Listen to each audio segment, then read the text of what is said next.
ફક્ત 10 જ મિનિટમાં તૈયાર થઈ જાય એવું એકદમ ટેસ્ટી આપણે પનીરનું શાક બનાવીશું, અને એ પણ ધાબા સ્ટાઇલ આપણે આ શાક બનાવવાનું છે. એના માટે અત્યારે મેં લગભગ 300 થી 350 ગ્રામ ટમેટાં લીધા છે, અને એની સાથે એક કેપ્સિકમ લીધેલું છે. ઘણી વખત બધાની ફરિયાદ હોય છે કે જ્યારે પણ પંજાબી ગ્રેવી તૈયાર કરતા હોય અને ખાસ કરીને ઘરે બનાવતા હોઈએ અને ટમેટામાંથી બનાવતા હોય ત્યારે ખટાશ બહુ જ લાગતી હોય છે. તો એના માટેનું આ એક સિક્રેટ ઇન્ગ્રીડિયન્ટ્સ છે કે એની અંદર તમે એક કેપ્સિકમ એડ કરશો અથવા તો નાની દૂધી એડ કરશો તો જે પણ શાક તમે બનાવશો એનો સ્વાદ બહુ જ સરસ આવશે. અત્યારે હું એની અંદર 1 નંગ કેપ્સિકમ લઈ રહી છું. આ બંને વસ્તુને સુધારી લેવાનું છે, નાના ટુકડા કરી લેવાના છે, અને પછી એને ચોપરમાં ચોપ કરી લેવાનું છે. એટલે સરસ રીતે એની ગ્રેવી જેવું તૈયાર થશે. મિક્સચરમાં નથી કરવાનું, ચોપરમાં કરવાનું છે, જેથી કરીને એકદમ લિક્વિડ ગ્રેવી આપણે તૈયાર નથી કરવાની. પેસ્ટ જેવું તૈયાર કરવાનું છે, એટલે કે થોડું ઘટ રહે એવું. એટલા માટે આપણે એને ચોપરમાં કરી રહ્યા છીએ. અથવા તો તમારી પાસે ચોપર ન હોય તો તમે ટમેટાને છીણી શકો છો અને કેપ્સિકમ છે એને મિક્સીમાં ક્રશ કરી શકો છો. એ રીતે પણ તમે કરી શકો છો. કેપ્સિકમ એડ કરી લઈશું, એની સાથે ટમેટાં લઈશું.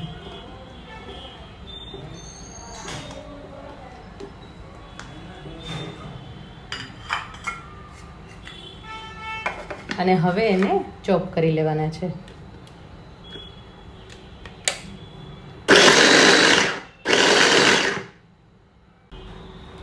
આ રીતની પેસ્ટ તૈયાર કરી લેવાની છે. અધકચરી આપણે પેસ્ટ તૈયાર કરી છે, એટલે કે એકદમ અધકચરી પણ નથી અને વધારે લિક્વિડ પણ નથી. આ રીતે ટમેટા અને કેપ્સિકમની પેસ્ટ તૈયાર થઈ ગઈ છે. ધાબા સ્ટાઇલ પનીર મસાલા શાક બનાવવા માટે અહીંયા એક મેં મસાલો તૈયાર કરીને રાખ્યો છે. આ મસાલો ધાબા સ્ટાઇલ શાકમાં બહુ જ સરસ લાગે છે અને કોઈ પણ પંજાબી શાકમાં પણ બહુ જ સરસ લાગે છે. તો એના માટે મેં 2 ટેબલસ્પૂન આખા ધાણા લીધેલા છે, 1 ટેબલસ્પૂન જીરું લીધેલું છે, 1 તજનો ટુકડો લીધેલો છે, અને 1 ટીસ્પૂન વરિયાળી, 1/2 ટીસ્પૂન મરી, 1/2 ટીસ્પૂન કસૂરી મેથી અને 2 થી 3 નંગ ઇલાયચીના લીધેલા છે. એ બધી વસ્તુને અધકચરી શેકી લીધી છે, એટલે કે બહુ વધારે નહીં, થોડા પ્રમાણમાં શેકી લીધી છે. શેકી અને પછી એને ક્રશ કરી લીધી છે, અને ક્રશ કરીએ એટલે આ રીતનો મસાલો તૈયાર થાય છે.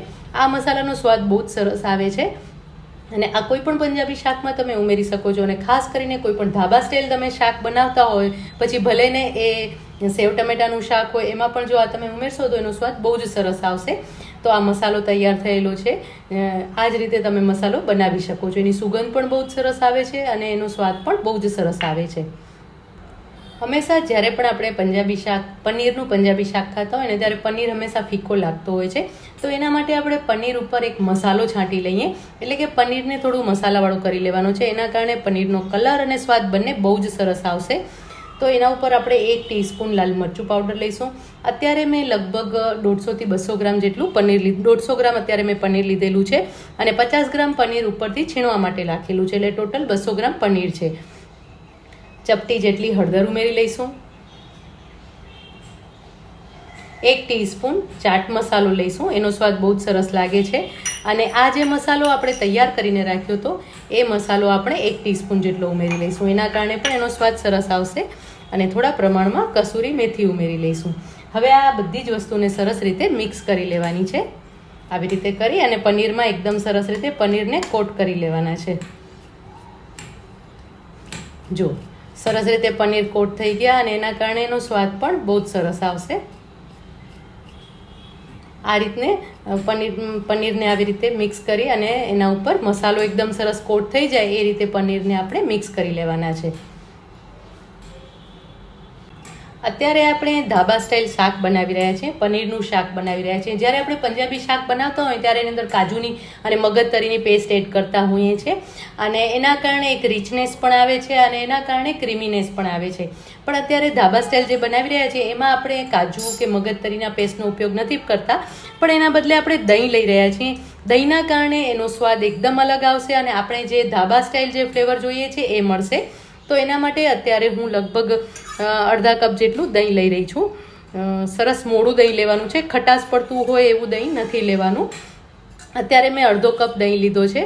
એની સાથે 1 ચમચી લાલ મરચું પાવડર ઉમેરી લઈશ. આ દહીંમાં આપણે બધો મસાલો કરી લેવાનો છે. દહીંમાં મસાલો કરવાના કારણે એનો સ્વાદ બહુ જ સરસ આવે છે અને શાક છે એકદમ પરફેક્ટ ધાબા સ્ટાઇલ તૈયાર થશે. 5 ચમચી હળદર એડ કરી લઈશું. એની સાથે જે ગરમ મસાલો આપણે જે મસાલો તૈયાર કર્યો હતો એ 2 ટીસ્પૂન જેટલું ઉમેરી લઈશું. એ સાથે સાથે ચપટી સંચળ પાવડર ઉમેરીશું, જેના કારણે પણ સ્વાદ બહુ જ સરસ આવશે. 1 ટીસ્પૂન ધાણા જીરું પાવડર ઉમેરીશું. રૂટીનનો જે ધાણા જીરું પાવડર આપણા ઘરમાં હોય છે એ જ ઉમેરવાનું છે. પંજાબી શાકમાં જનરલી આપણે ધાણા જીરું નથી ઉમેરતા, પણ ધાબા સ્ટાઇલમાં બહુ જ સરસ લાગે છે. 1/2 ટીસ્પૂન ચાટ મસાલો ઉમેરીશું. એની સાથે ચપટી સૂંઠ પાવડર ઉમેરવાનો છે. સૂંઠ પાવડરનો સ્વાદ પણ બહુ જ સરસ લાગે છે. અને 5 ચમચી જેટલો શેકેલા જીરાનો પાવડર ઉમેરી લેવાનું છે. આ બધા જ મસાલા અલગ રીતે કરેલા છે, પણ છતાં પણ એનો સ્વાદ બહુ જ ફાઇન આવે છે. ટેસ્ટમાં તમને એવું ક્યાંય ખબર નહીં પડે કે આનો ટેસ્ટ સરસ નથી આવતો કે અલગ લાગે છે. તો આ રીતે આપણે બધા જ મસાલા કરી લેવાના છે અને એને સરસ રીતે મિક્સ કરી લેવાનું છે. પ્રોપરલી હલાવી અને મિક્સ કરી લેવાનું છે. અને આ એક મસાલા પેસ્ટ તૈયાર થઈ ગઈ છે. આ મસાલામાં જ બધો સ્વાદ આવેલો છે. આમાં તમારે આદુ કે લીલા મરચાંની પેસ્ટ કે લસણની પેસ્ટ કે ડુંગળીની પેસ્ટ અથવા કાજુ મગજતરીની પેસ્ટ, આ કોઈ પણ પેસ્ટની જરૂર નથી અને છતાં પણ પંજાબી શાક બહુ જ સરસ તૈયાર થાય છે. હવે આ જે મસાલા પેસ્ટ છે એ તૈયાર થઈ ગઈ છે. હવે આપણે શાકને વઘારી લઈએ.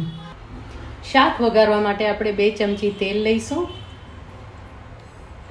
અને એની સાથે 1 ચમચી ઘી એડ કરીશું. ઘીના કારણે શાકનો સ્વાદ બહુ જ સરસ આવશે.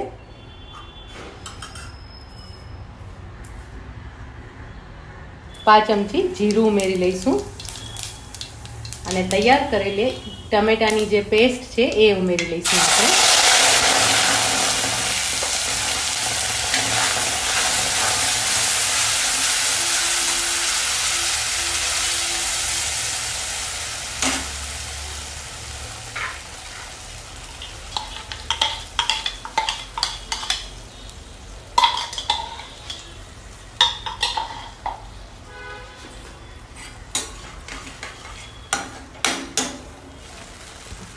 હવે આ ટમેટાની પેસ્ટ છે એને સરસ રીતે સાંતળી લેવાની છે. એનું તેલ છૂટું પડે ને ત્યાં સુધી આપણે એને સરસ સાંતળી લઈશું, જેથી કરીને ટમેટાની કચાશ બધી દૂર થઈ જાય અને સરસ રીતે ટમેટા અને કેપ્સિકમ બંને સરસ રીતે ચડી જાય. તો આપણે એની કચાશ દૂર થાય અને સરસ રીતે કૂક થાય ત્યાં સુધી આપણે એને સાંતળી લઈશું. ઢાંકીને એને આપણે સાંતળીશું જેથી કરીને ચારે બાજુ છાંટા પણ ના ઉડે. હવે એને કૂક થવા દઈશું. ચેક કરી લઈએ.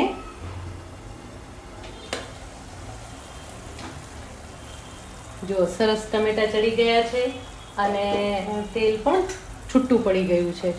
આ રીતે ટમેટા સરસ સતરાઈ જતા હોય છે અને તમને દેખાય છે ને કે આ જે ટમેટાની પેસ્ટ નથી, અધકચરા ક્રશ કરેલા છે, જેના કારણે એનો સ્વાદ છે ને એ ધાબા સ્ટાઇલ મળશે.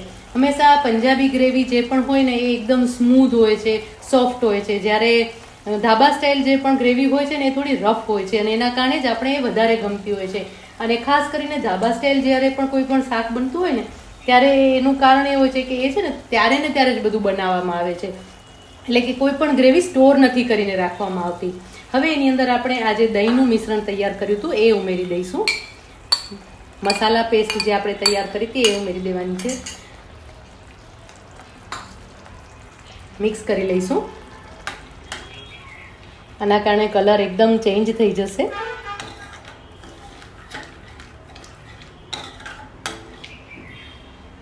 થોડું એની અંદર પાણી ઉમેરી લઈશું.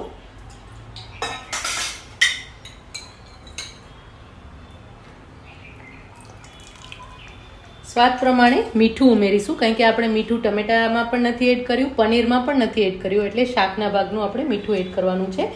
2 ટીસ્પૂન આપણે મીઠું ઉમેરી લઈશું અને ફરીથી ઢાંકીને લગભગ 2 થી 3 મિનિટ સુધી થવા દઈશું, જેથી કરીને મસાલા એકદમ સરસ રીતે ચડી જાય અને ભળી જાય. અને ટમેટા તો સરસ ચડી જ ગયા છે, પણ મસાલા જે છે એકદમ સરસ રીતે એનો સ્વાદ સરસ રીતે ભળી જાય. ચેક કરી લઈએ. જો સરસ દહીં છે એટલે કે મસાલા પેસ્ટ છે એકદમ સરસ રીતે મિક્સ થઈ ગઈ છે અને તેલ પણ સરસ છૂટું પડી ગયું છે. મિશ્રણ પણ એકદમ સરસ તૈયાર થઈ ગયું છે.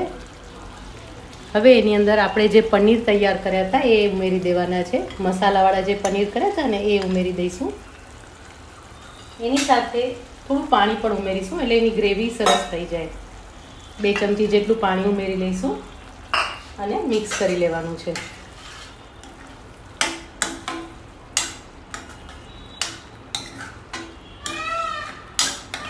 કન્સિસ્ટન્સી તમે જોઈ શકો છો કે થોડી થીક છે, એટલે હજી આપણે થોડું પાણી એડ કરીશું જેથી કરીને કન્સિસ્ટન્સી આપણે જોઈએ એવી મળી જાય.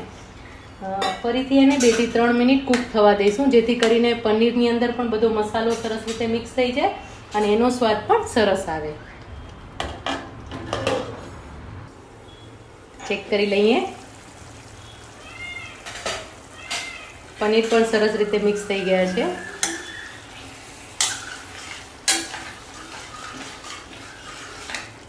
શાકનું ટેક્સચર તમે જોઈ શકો છો કે એકદમ સરસ આવી ગયું છે. હવે એની અંદર આપણે 2 ચમચી મલાઈ ઉમેરી લઈશું.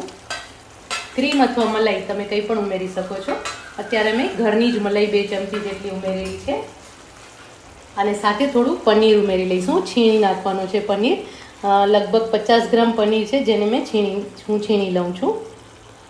આના કારણે ટેક્સચર અને ટેસ્ટ બંને બહુ જ સરસ આવશે.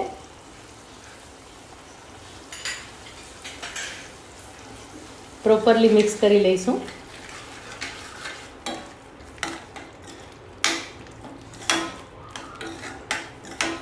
તમે જોઈ શકો છો કે આનો જે કલર છે ને એની ગ્રેવીનો કલર થોડો લાલાશ પડતો જ રહેશે, એટલે કે પેલો પીળાશ પડતો, એમ કે યલો ગ્રેવી નથી બનવાની. આ રીતની ગ્રેવી તૈયાર થશે અને એના કારણે જ એની જે ટેસ્ટ છે એ ધાબા સ્ટાઇલ તમને મળશે અને એનો સ્વાદ પણ બહુ જ સરસ આવશે. હવે આની અંદર આપણે અડધી ચમચી ખાંડ ઉમેરીશું. આ ખાંડ જે છે એ ટમેટાની ખટાશને બેલેન્સ કરવા માટે છે. અડધી ચમચી આપણે ખાંડ ઉમેરી લીધી છે. ફરીથી ઢાંકીને 2 થી 3 મિનિટ સુધી થવા દઈશું જેથી કરીને શાક એકદમ પરફેક્ટ તૈયાર થઈ જાય. ચેક કરી લઈએ. જો એકદમ સરસ શાક તૈયાર થઈ ગયું છે. ટેક્સચર પણ તમે જોઈ શકો છો કે એકદમ સરસ છે અને લુક પણ બહુ જ સરસ આવી ગયો છે. હવે આ શાકને આપણે સર્વ કરી લઈએ. ઉપરથી થોડી કોથમીર ભભરાવી લઈશું. હવે આ શાકને આપણે સર્વ કરી લઈએ.